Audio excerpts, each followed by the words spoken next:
It's HPR1, All Things Considered, and I'm Dave Lawrence.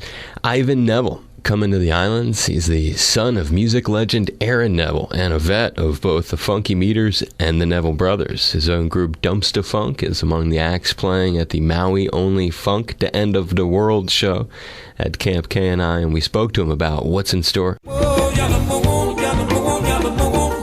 Everybody's wondering where you're going to be on December 21st, the day of reckoning, the day of change of consciousness according to the Mayan calendar and whatnot. So I want to be in Hawaii, which is not bad by me. Now, when you think about the set that one would perform on the last day on Earth, so to speak, is that a different sort of set list? I'm thinking it might be. See, I didn't think of it that way. See, I didn't really think of it hard like that. So that being said, wow.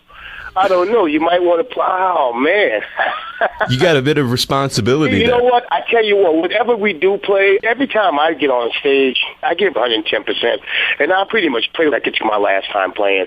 And I try to put that much effort into it or that much heart and soul into it, because the way you give back is you give your all every time you go up there. The way that you approach the gig, how much of that is a transfer down through the Neville legacy? I just look at it like I've been blessed coming from his family with all these musicians, the Neville Brothers, and being akin to the Meters, and then going off on my own and getting to play with people like Bonnie Raitt, Robbie Robertson, the Rolling Stones, Keith, my boy.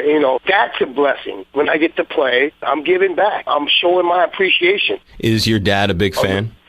I would probably think he is. Yeah, he digs what I do. He knows out of the whole Neville scheme, I kind of went and did my own thing, and I kind of put a little pieces of all of the influences from all of those guys. I was wondering if any of your family connections, like James Hutch Hutchinson, who lives over on Maui. Oh, Hutch.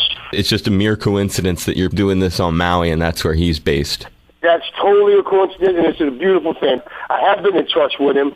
And I think he said he is going to be there. What a nice coincidence. Absolutely. It's funny. Well, when you listen to your sound, Dumpstaphunk have a sound that is almost like a Ohio Players of the future. That's very cool you say that. I love the Ohio Players. And we mix it all up. We mix the rock influence, the heavy funk influence, blues, the gospel influence, and it all kind of comes out the way we do it now. I've been fortunate enough to have played a lot of different styles of music with a lot of different people. How'd you get to do the Stones gig? The Meters opened up for the Stones in '75 on a European tour. That's the first connection. The Stones are fans of good music, so they always liked the New Orleans sound. It just so happened that I ended up in New York this was years ago, 84, I was touring with Bonnie Raitt, and the Stones were recording a record called Dirty Work. I played bass and I sang backup vocals, and that was the first thing I'd ever done with them. And then I ended up playing with Keith Richards. Keith formed a band called the Expensive Winos, and I was a member of that band. And we did a couple of records. And I ended up playing on Voodoo Lounge. Obviously, a dream come true for any musician. Doing what we do, you get to play with people like that. Another blessing, another opportunity. Them dudes have been around for a long time, and I'm glad to have had the honor, the pleasure to play with the Rolling Stones. What a thing to say that, wow, that's one of my credits. It's one of my, on my resume, who you play with? Oh, I play with a few people, and I play with the Stones. That's a cool thing to be able to say, so another blessing. Yeah, yeah.